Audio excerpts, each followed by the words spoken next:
see a lot of bikes? Yeah, we see a lot. A lot. What is your most common repair you're seeing? It's typically always some type of wheel issue, whether it's a flat tire or a broken spoke. Yeah. You know, is usually the number one. And after that, it's usually, you know, shifting or something like that. What is it that people are not doing ahead of time that they're coming in with? I mean, I think that, you know, it's hard to get like their bikes maybe tuned up at their bike shop. They might have been so busy that they might not have had time to get it done before Ragbrai. So, you know, they bring it out here knowing that we're out here, that we will get it done.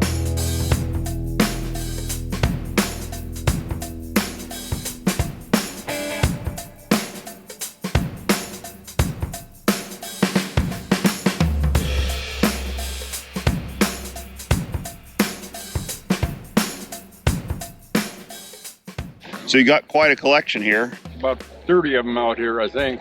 The oldest one is 39. I got it some 38, but I don't have it out. And they run up to 57. Wow. I got all the 20 series, the 2 cylinders. Okay. I got the 320, 420, 520, 620, 720, and 820. And then I got some others. I got a 720 LP tractor. 2 of them. Yeah. And all running. Yeah, there's an old 70 down there. It's not painted, but that's the one I used to farm with. I planted corn with it all the time. There's probably 20 over there in the shed, John Deere's, and then I got about 10, 15 international.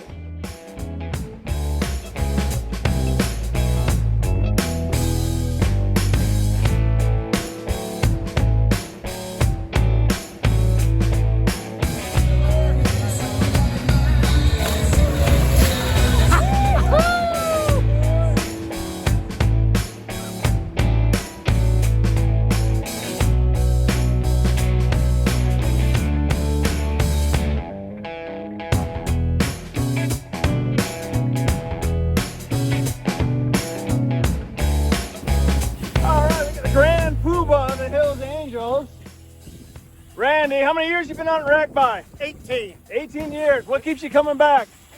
Riding my bike with 20,000 of my best friends. Awesome. How much longer are you going to do this? I don't know. Maybe get 25 in. Yeah. Good call.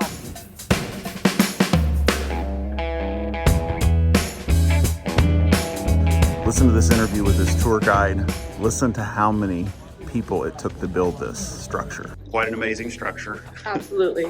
Where did the stones come from? So it was built by Father Doberstein, who took courses on geology in Germany before he immigrated here.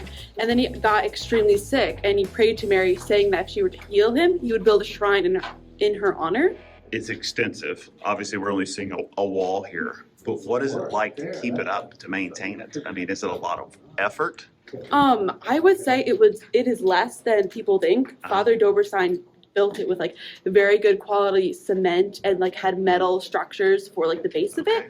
So it's honestly held up very well. Did he have extra people, other masons helping and different people? So he had 2 main helpers, Matt Sorensi, who was basically his right-hand man while he was working on the grotto, and then another priest came here about 8 years before he passed away to like finish the grotto and like be the priest here. Wow, so it was like a 3-person job. I would say so, especially for like designing the shrines and putting the rocks in, but there were obviously like volunteers after Sunday Mass to help like with like the manual labor. Okay.